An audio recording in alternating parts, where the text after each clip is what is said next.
Guys, Kannappa ലാലിനെ wait ചെയ്ത cinema hard disk കാണാത്ത cinema വിവാഹത്തിനാണ് Prabhas. Akshay Kumar സ്റ്റാർട്ടായ Akshay Kumar അഭിനയിച്ച സിനിമ. സംഭവം എന്ന് വെച്ചാൽ ആ ഹാർഡ് ഡിസ്ക് കാണാതെ പോയി പല പല പ്രശ്നങ്ങളൊക്കെ ഉണ്ടായൊരു സിനിമയാണ് ഇത്. അപ്പോൾ എന്തായാലും നമുക്കിത് കണ്ടു നോക്കാം. ട്രെയിലർ ഏകദേശം 3 മിനിറ്റ് അടുത്തുണ്ട്. ഇതിങ്ങനെ എടുക്കേണ്ട ആവശ്യമില്ല, കാരണം ഒരു ഹാർഡ് ഡിസ്ക് കാണാതെ പോയെങ്കിൽ നമുക്ക് എവിടെയെങ്കിലും ഹാർഡ് ഡിസ്ക് കൊണ്ട് വെക്കാം. അതിൽ വല്ല പാകിസ്ഥാനിലെ കൊണ്ട് എൻ്റെ ഹാർഡ് ഡിസ്ക് ഇട്ടാൽ മതിയായിരുന്നു. അത് കണ്ടിട്ട് അവിടെ അങ്ങ് ഇട്ടാൽ മതിയായിരുന്നു. തിരിച്ചു കൊടുക്കേണ്ട ആവശ്യം ഉണ്ടായിരുന്നു. നിങ്ങൾ പറ, എങ്ങനെ തോന്നി? തിരിച്ചു കൊടുക്കേണ്ട ഒരു ആവശ്യം ഉണ്ടായിരുന്നു? നിങ്ങൾ തന്നെ പറ. അപ്പോൾ എന്തായാലും നമ്മൾ സ്റ്റാർട്ട് ചെയ്യാൻ പോകുന്നത് ഏകദേശം 2 മിനിറ്റും എത്ര മിനിറ്റ് 2 മിനിറ്റ് 54 സെക്കൻഡ് കണ്ടു ബാക്കി സംസാരിക്കും.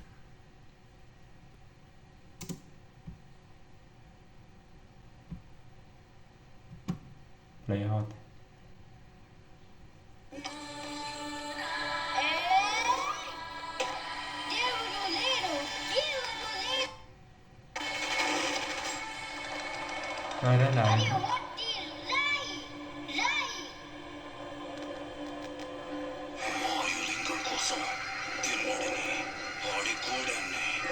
ప్రభాస్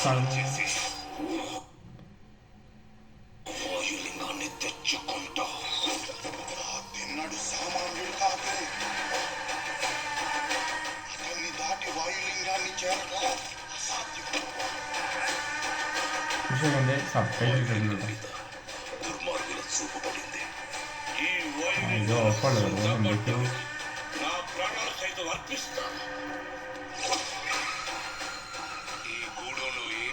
ఆపద రానివ్వను.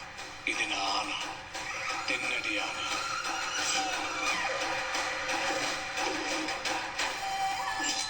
శివుణ్ణి రాయంటావా? రాయిని రాయనక ఏమంటారు నమ్మల్రాని? എന്തുകൊണ്ടത് മറ്റേ പടം പോലും ഉണ്ടല്ലോ. കണ്ടിട്ട് എനിക്ക് ഹാർഡ് ഡിസ്ക് അങ്ങനെ പാകിസ്ഥാനിലിട്ടാതെ എന്ന് തോന്നിപ്പോയി.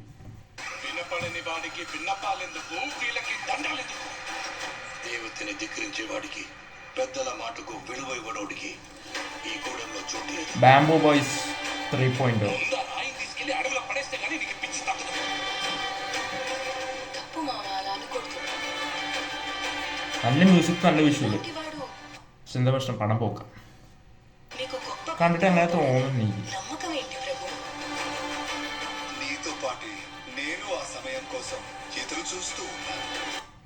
അക്ഷയുടെ മോഹമൊക്കെ ഒന്ന് ഇത് ആരത്?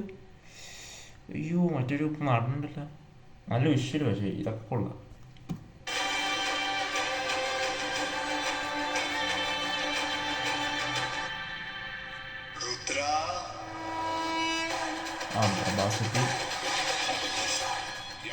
പ്രഭാസിന് ഇഷ്ടമുണ്ട്. ఆ పెద్దోళ్ళందరికంటే నేనే పెద్దోళ్ళు. నన్ను ఇచ్చిన సౌభక్తుడా ఈ సృష్టిలో లేడు. ఏమో అనుకున్నాను, నువ్వు నీ దేవుడు తోడు దొంగలే.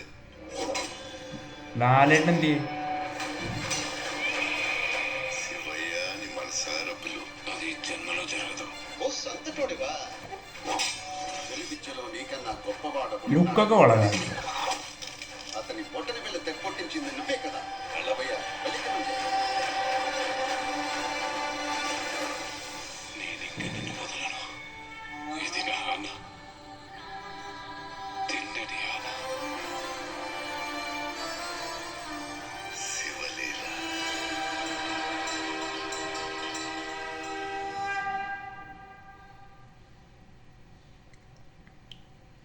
നമ്മൾ ചില പടമൊക്കെ കണ്ടിട്ട് പറയില്ലേ, അതായത് അത് ഇത്തരം സിനിമകൾ, ഈ മഹാഭാരതം അങ്ങനെ ഒരുപാട് സിനിമകളൊക്കെ ഇല്ലേ, ഈ റിലേറ്റഡ് ആയിട്ട് തന്നെ പല മിത്തോളജിയും ഇതൊക്കെ ആയിട്ട്. ഇപ്പോൾ ഇത് കണ്ടിട്ട് എനിക്കെന്ത് തോന്നുന്നു അറിയും, കുറച്ച് കൈലാസനാഥൻ ഓർമ്മ വന്നു, കുറച്ച് സ്വാമിയേപ്പൻ ഓർമ്മ വന്നു, അങ്ങനെ കുറച്ച് സീരിയലുകൾ കുറച്ച് ഓർമ്മ വന്നു.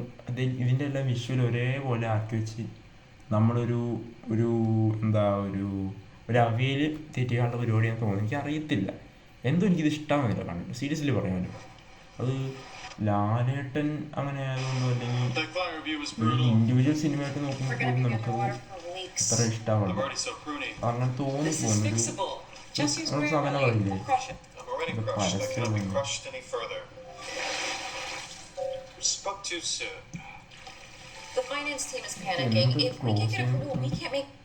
അപ്പം എന്തായാലും പടം 27-ാം തീയതി വരുന്നുണ്ട്, കണ്ടറിയാം. എൻ്റെ ഹാർഡ് ഡിസ്ക് എനിക്ക് തോന്നുന്നു പാകിസ്ഥാനിൽ ഇട്ടാൽ മതിയായിട്ട് തോന്നിപ്പോയി. തോന്നിയില്ലേ, തോന്നി. എനിക്ക് അങ്ങനെ തോന്നിക്കൊണ്ട് ബോംബാണ്, അപ്കമിങ് ബോംബ് അങ്ങനെ പറയത്തില്ലേ, അതുപോലത്തെ എനിക്ക് അങ്ങനെ തോന്നിയിട്ടു. എനിക്കൊന്നും തോന്നരുത്, ഇത് കണ്ടിട്ട് എനിക്ക് പ്രത്യേകിച്ചും തോന്നുന്നില്ല.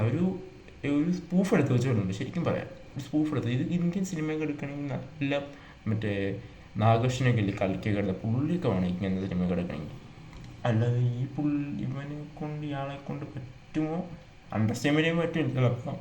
നമ്മളീ പറയുന്നത് നേരെ ഓപ്പോസിറ്റായിരിക്കും സംഭവിക്കുക.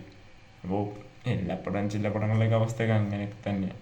അപ്പോൾ എന്തായാലും നമുക്ക് ട്രെയിലർ കണ്ട് ഇഷ്ടപ്പെട്ടോ ജെന്യുവനായിട്ട് പറയുമ്പോൾ എനിക്ക് ഉള്ളത് പറയാൻ ഇഷ്ടപ്പെട്ടില്ല. ലാലിൻ്റെ ലുക്സൊക്കെ കൊള്ളില്ല, അവന് ആ താടിയായാലും അതെല്ലാം നല്ല ലുക്കൊക്കെ ഉണ്ട്, പക്ഷേ